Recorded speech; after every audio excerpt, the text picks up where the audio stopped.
बिस्मिल्लाहिर्रहमानिर्रहीम।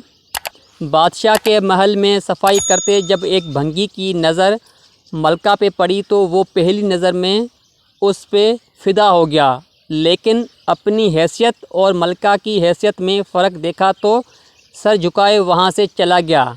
पर दिल था जो एक मुलाकात की हसरत में तड़पता रहा। इश्क की बीमारी ने जिस्मानी बीमारी का रूप लिया और वो बिस्तर पे पड़ गया। भंगी की बीवी भी उस सारी हालत से वाकिफ़ थी।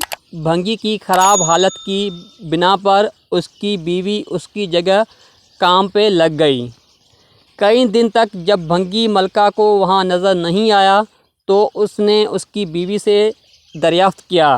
भंगी की बीवी ये सोचकर घबरा गई कि मलका को असल बात बता दी तो न जाने क्या हाल हो हमारा, लेकिन मलका ने उसकी घबराहट जांचकर उसे एतमाद में लिया और हकीकत पूछी। भंगी की बीवी ने वो सारी सूरत हाल मलका के गोश गुजार कर दी। तब मलका ने उसे कहा कि इससे मुलाकात का यही एक रास्ता है, तुम अपने शौहर से जाके कह दो कल वो शहर से बाहर किसी रास्ते पे बैठ जाए और बस अल्लाह अल्लाह करता रहे, ना तो किसी से बात करे और ना ही किसी का दिया कोई तोहफ़ा कबूल करे। ऐसा करने से जब उसके चर्चे बादशाह तक पहुँचेंगे तो मुलाकात के रास्ते भी खुल जाएंगे। मलका का पैगाम सुनते ही भंगी की जान में जान आई और वो गदवा का बेस बदल के एक रास्ते पे जाके बैठ गया और अल्लाह अल्लाह का विर्द शुरू कर दिया। आने जाने वाले उस मुतासर होते और नजराने साथ लाते, लेकिन वो ना सर उठा के किसी को देखता और ना ही किसी चीज़ को हाथ लगाता। करते करते खबर बादशाह तक पहुंची और उसने वज़ीर को भेजा कि दरियाफ़्त करो कि कौन है वो और उसकी सच्चाई किस हद तक है। वज़ीर ने वापस जाकर बादशाह से उसकी बहुत तारीफ़ की। बादशाह फैज़ पाने की गर्ज से खुद चल पड़कर उसके पास गया।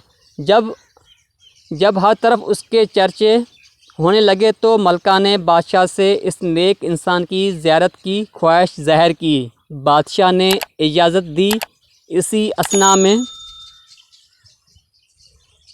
जब भंगी को उस बात का एहसास हो कि अब तक वो दिल से नहीं सिर्फ़ एक दुनियावी मकसद के तहत ही अल्लाह पाक के नाम की तस्बीह कर रहा था। वो झूठा है, लेकिन फिर भी अल्लाह की रहमत उस पर उस कदर है कि लोग उसके सामने झुक रहे हैं।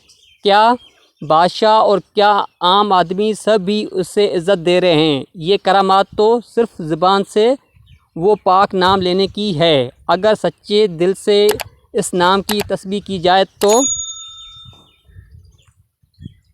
और कितनी रहमतों का नुज़ूल उस पे होगा। जब मलका उसके पास पहुंची तो उसने सर उठा के उसी की तरफ ना देखा और वो मुतमईन हुई कि कोई आज इसकी वजह से अल्लाह की करीब हो गया। वो रोती रोती वापस अपने महल में चली गई।